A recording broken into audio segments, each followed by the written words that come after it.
ఆ రోజు రాజశేఖర రెడ్డి గారు మొదలుపెట్టిన ప్రయాణం ఒక 2 అడుగులు వేస్తే జగన్మోహన్ రెడ్డి గారు దాన్ని మరింత ముందుకు తీసుకుపోతే మళ్ళీ దాన్ని మొదటికి తెచ్చే ప్రక్రియ మళ్ళీ వెనక్కు 10 ఏళ్ల వెనక్కు తీసుకెళ్లే ప్రక్రియ చంద్రబాబు నాయుడు గారు మొదలుపెట్టారు. దాన్ని నిలవరించాలి, ఎదుర్కోవాలి, నిలబెట్టాలి మనం.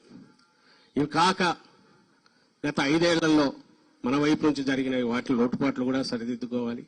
ఎక్కడెక్కడ మనం ఎక్కడ సరిగా వ్యవహరించలేదో లేదా దృష్టి పెట్టాల్సిన చోట పెట్టలేదో వాటిని సరిదిద్దుకోవాలి.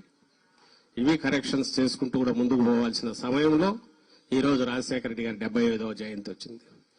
ఆయన మనకు స్ఫూర్తే కాదు, మనకు మార్గదర్శే కాదు, ఏ రకంగా అడుగులు వేయాలనో కూడా చెప్పగలిగిన ఇది కాబట్టి ఆయన నుంచి మనం నేర్చుకునే పాఠాలు, అలాగే ఆ దీక్ష ఏదైతే ఆ పట్టుదల ఉందో, ఎన్ని దెబ్బలు తగిలిన నిలబడడం, దాంట్లోనే రాటు తేలడం అనేది ఏదైతే జగన్మోహన్ రెడ్డి గారికి కూడా అలవాటైందో తండ్రి నుంచి, మనమందరం కూడా అదే అడుగుజాడల్లో కలిసికట్టుగా ఉండాలి. ముందు అందరం కలిసికట్టుగా ఉండే అడుగులేస్తే ఆ తర్వాత ప్రజలకు అండగా ఉండగలం, రాష్ట్రాన్ని ముందుకు తీసుకుపోగలం.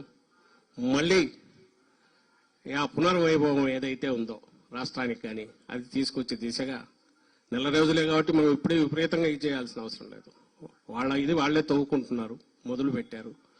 లక్షణంగా ప్రజల అధికారంలోకి ఇచ్చినప్పుడు చంద్రబాబు నాయుడు గారు దాన్ని ఎట్లా సద్వినియోగం చేసుకోవాలని ఆలోచించకుండా ఎట్లా పక్కదారి మళ్లించాలో ప్రజల చూపు మళ్లించి ఇటువైపు ఇంకా ఇప్పటికీ జగన్మోహన్ రెడ్డి గారి మీదనో వైఎస్ఆర్ కాంగ్రెస్ పార్టీ మీదనో అది అటాక్స్ చేయడం ద్వారానో ఇంకో ద్వారానో ప్రజల దృష్టి మళ్లించాలనో తాను అమలు చేయాల్సిన హామీల నుంచి తప్పించుకోవాలని చూస్తున్నారు. అది సాగనివ్వకూడదు.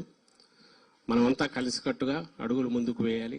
ఎవ్వరూ డీలా పడాల్సిన అవసరం లేదు. చిన్న చిన్న కరెక్షన్స్ మనం చేసుకోవాల్సినవి అవి కూడా జరుగుతాయి, ఖచ్చితంగా జరుగుతాయి ఫర్ ది పీరియడ్. అండ్ మళ్ళీ పాత పునర్వైభవం వస్తుంది. రాష్ట్రానికి ఏ నష్టం జరిగినా మనం ఊరుకోమనేవి ఇది కూడా మనం తీసుకెళ్ళాలి. అండ్ ప్రజల పక్షాన ఎప్పుడు నిలబడే పార్టీగా మరోసారి పునరంకితం అవుతామని మనం అందరం కూడా శపథం చేయాల్సి ఉంది. ఈ సందర్భంగా ఈరోజు ఇంతకంటే మంచి రోజు కూడా మనకు రాజశేఖర రెడ్డి గారి జయంతికి మించింది లేదు. మనం అందరం కలవడానికి, కలిసి అడుగులు వేయడానికి, అదే దీక్ష పట్టుదలతో జగన్మోహన్ రెడ్డి గారికి అండగా నిలబడడానికి, పార్టీని ముందు నడపడానికి